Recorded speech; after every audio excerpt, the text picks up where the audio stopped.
નમસ્કાર દર્શક મિત્રો, જનાર્પણ ન્યૂઝમાં આપનું સ્વાગત છે। મિત્રો, તમે જાણો છો કે જનાર્પણ ન્યૂઝમાં વારંવાર તમે જોતા હશો કે જે ભારદારી વાહનો છે, જે ડમ્પરો છે, અને એ ડમ્પરોનું જે પરિપત્ર છે એના અનુસંધાને જે કંઈક કાયદાની અવગણના થતી હોય, કાયદાનું પાલન ન થતું હોય અને પોલીસ ત્યાં ઊભી હોય તો સ્વાભાવિક છે કે અમારે માધ્યમ દ્વારા એને પ્રસારિત કરવું પડતું હોય છે અને અમે કરીએ છીએ। આવી રીતે અમારા પ્રયત્નો ચાલુ છે કે આ નિયંત્રણમાં આવે તો એક્સિડન્ટો ઓછા થાય, કારણ કે પોલીસ કમિશનર જેમ આઈપીએસ અધિકારી દ્વારા પરિપત્ર બહાર પાડવામાં આવે તો વડોદરા સાહેબના પોલીસ કમિશનર દ્વારા જો પરિપત્ર બહાર જનતાના હિત માટે મૂકવામાં આવતો હોય તો એ કોઈ અમસ્તુ તો ના બની શકે। મિત્રો, અમે જનાર્પણની ટીમ રાજુ ટાવર એટલે કે ઓબી રોડ, જ્યાં તાંદલજાનો ટર્ન વાગતો હોય છે, સામે આ રાજુ ટાવર આવેલું છે। આ રાજુ ટાવર પાસે અમે ત્યાંથી મેઇન રોડ પરથી પસાર થતા હતા અને ભારદારી 3 ડમ્પરો, જે ગાડી પર વડવાળા અને અમે તમને વિડીયો સ્ક્રીન પર બતાવીશું, માટી ભરેલા 3 ડમ્પરો ત્યાં રોડ પર ઊભા હતા। લગભગ 6 વાગ્યા, 5:30 થી 6 વાગ્યાનો ટાઈમ હતો એટલે અમે જાણ્યું કે પોલીસની ગાડી પણ હતી, ટ્રાફિક પીએસઆઈ હતા પટેલ સાહેબ, કે પોલીસે સારી કામગીરી એટલે અમારી ટીમ ત્યાં ઊભી રહી, પૂછપરછ થઈ એટલે પીએસઆઈ જવાબ આપ્યો કે એમની પાસે પરમિશન છે। પરમિશન છે, પીએસઆઈ ને એમનો સ્ટાફ કામ કરતા હતા, એક ગાડીવાળા 2 વ્હીલર પાસે 1500 રૂપિયાનો દંડ ભરાવતા હતા, પરંતુ રોકડી નોટોમાં અમને તો 1000 જ દેખાયા। ગજમાં મૂકી પોલીસ ગાડી લઈને ચાલતી થઈ ગઈ। હવે આ 3 ડમ્પરો હતા, પોલીસ તો ગાડીમાં, તમે જ્યારે એમની પાસે પરમિશન છે, ગાડીઓ રોડ પર ઊભી છે તો ઊભી કેમ છે? પરમિશન છે તો કાગળ બતાવીને ડમ્પર તાત્કાલિક જતું રહે। અમને શંકા ગઈ એટલે અમે એની ખણખોદ કરી, એટલે અમે ત્યાં ડ્રાઈવરો જે હતા એની સાથે અમારા સાથી મિત્રોએ પૂછપરછ કરી અને એ પૂછપરછ દરમિયાન ડ્રાઈવરોને તો એમ હતું કે કદાચ આ કોઈ બીજા અધિકારીઓ છે, કારણ કે હાથમાં માયક હતું નહીં મીડિયા કર્મચારીઓને, એટલે ડ્રાઈવરે કીધું કે સાહેબ અમારી પાસે પરમિશન નથી, અમારા માલિક સાથે પોલીસે વાત કરી છે। હવે તમે વિચારો, જે પોલીસ પ્રજાનો મિત્ર છે એ પોલીસ મીડિયા કર્મીઓ સાથે જુઠ્ઠું બોલે છે। અને અમે એમ પણ કીધું કે સાહેબ 2 દિવસ પહેલા અમારા મીડિયા કર્મીઓ પર જે આ રેતી ખનન માફિયાઓએ જે હુમલો કર્યો જીવલેણ, કદાચ એના કારણે તો તમે આ ભારદારી ડમ્પરો વાળા રેતીવાળા પર કદાચ તમે તબાહી મચાવતા હોય, સારી બાબત છે, ખોટું કરતા હોય, પોલીસની કામગીરી છે ખોટા કામને રોકવાની અને કામ કરતી હોય પોલીસ, પરંતુ તો પોલીસ પ્રોટેક્શન આપે। આ કિસ્સો એવો થયો, પોલીસની ગાડી ત્યાંથી નીકળી એટલે મારા સાથી મિત્રએ મને જણાવ્યું, મને કે સાહેબ તમને કઈ આમાં દેખાય છે? મેં કીધું ના, પોલીસની ગાડી કદાચ એમની પાસે પરમિશન હશે। મને કે મેં પૂછી લીધું છે, ગાડીઓવાળા પાસે પરમિશન નથી। મેં કીધું પીએસઆઈ પોતે હતા, ગાડીનો નંબર અમારી પાસે છે, એના વિઝ્યુઅલ છે, તો ગયા કેમ? એટલે અમે ગાડીનો પીછો કર્યો। આપ માનો ને દર્શક મિત્રો, વડોદરાની પોલીસ પર એટલું ગર્વ થાય છે, પીસીબી હોય, એસઓજી હોય, ડીસીબી હોય, રાત દિવસ મહેનત કરીને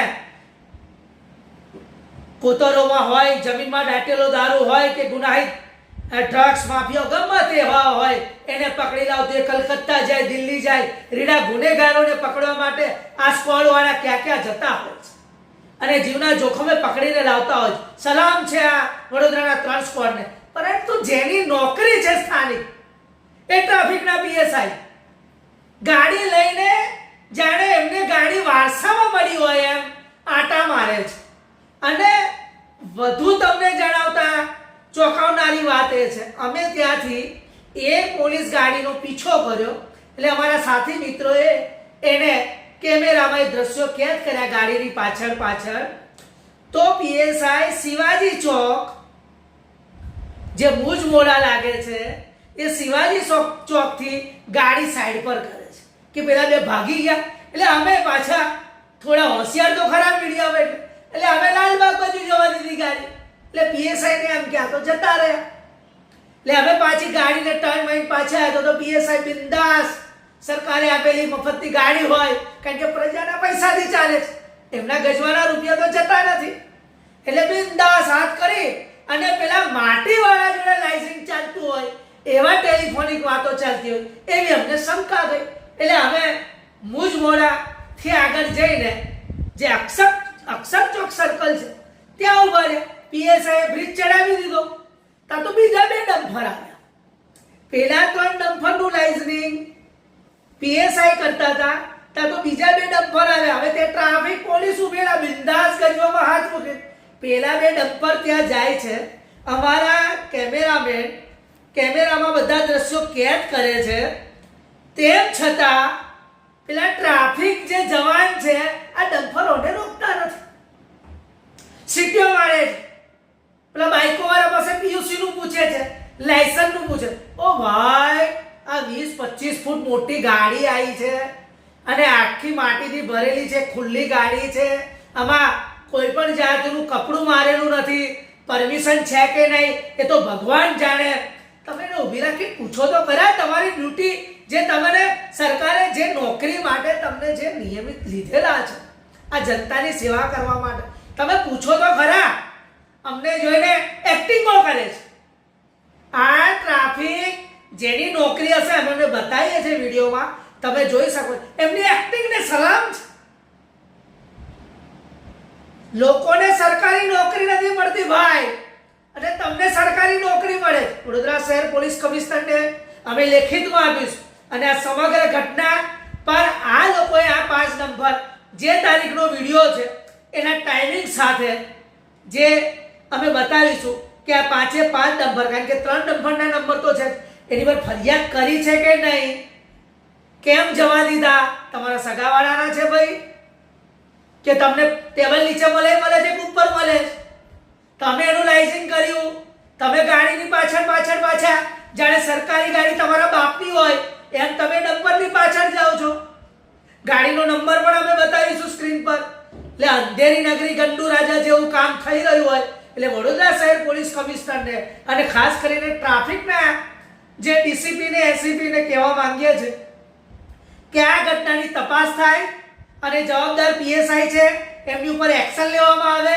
નહીં તો અમે આની ઉગ્ર રજૂઆત કરીશું, કલેક્ટરને આવેદન આપીશું અને સાથે સાથે જરૂર પડશે તો આ તમામ જે ઘટના છે એને કોર્ટમાં લઈ જઈશું. કારણ કે તમે પ્રજાના રક્ષક છો ભાઈ. પોલીસ પ્રજાનો મિત્ર છે. તમારી નોકરીને તમારી જવાબદારી બને છે. તમે આવી જ રીતે કામ કરશો કેમ ચલાવી લઈશું અમે?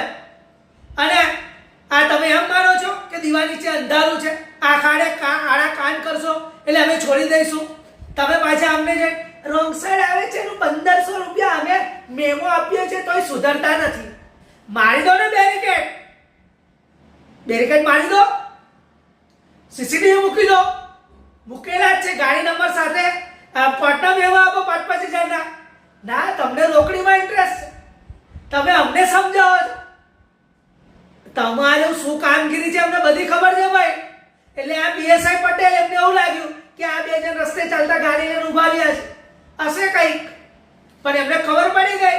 અમે પરિપત્રની વાત કરી, કાયદાની વાત કરી એટલે પીએસઆઈ ને પરસેવો છૂટવાનો ચાલુ થઈ ગયો કે આ ભાઈ તો કાયદાનું બધું જાણકાર છે, ઊભું રહેવામાં બહુ મજા નથી, નહીં તો આ 3 ડમ્ફરની મલાઈ આવશે એનો પર્દાફાશ થશે. એટલે પટેલ સાહેબે પીએસઆઈએ ચાલતી પકડી અને ડમ્ફરને લાઇટિંગ તો એવું આપે કે જાણે સરકારી કોઈ ખજાનો જઈ રહ્યો હોય, એમાં સોનાના દાગીના ભર્યા હોય અને સરકારી ગાડી ઠાઠબાઠથી લઈ જઈ રહી હોય. સાહેબ, ફરીવાર આ ઘટનાને નહીં છોડીએ અને ફરીવાર બીજી ઘટનાને નહીં છોડીએ. હવે જનરપંચની ટીમ એક જગ્યા પરથી જ્યાં જ્યાં તમારા પોઈન્ટ છે કે ટ્રાફિકના કેટલા નિયમોનું પાલન થાય છે બીજા માધ્યમમાં અમે બતાવીશું. ત્યાં સુધી મને મારા મિત્ર નિખિલને રજા આપો. તમે આ સમાચાર ગમે અને તમારી કોમેન્ટ ખૂબ જરૂરી છે, કારણ કે આ પ્રજાના હિત માટે છે. યુટ્યુબ પરથી જોતા હોય તો લાઈક શેર ને સબસ્ક્રાઇબ કરજો. ફેસબુક પર જુઓ તો અમારી ચેનલને ફોલો કરજો અને ઇન્સ્ટા પર પણ તમે નિહાળી શકો છો, ટ્વિટર પર નિહાળી શકો છો. વધુમાં વધુ કોમેન્ટથી અમને જણાવજો. ધન્યવાદ.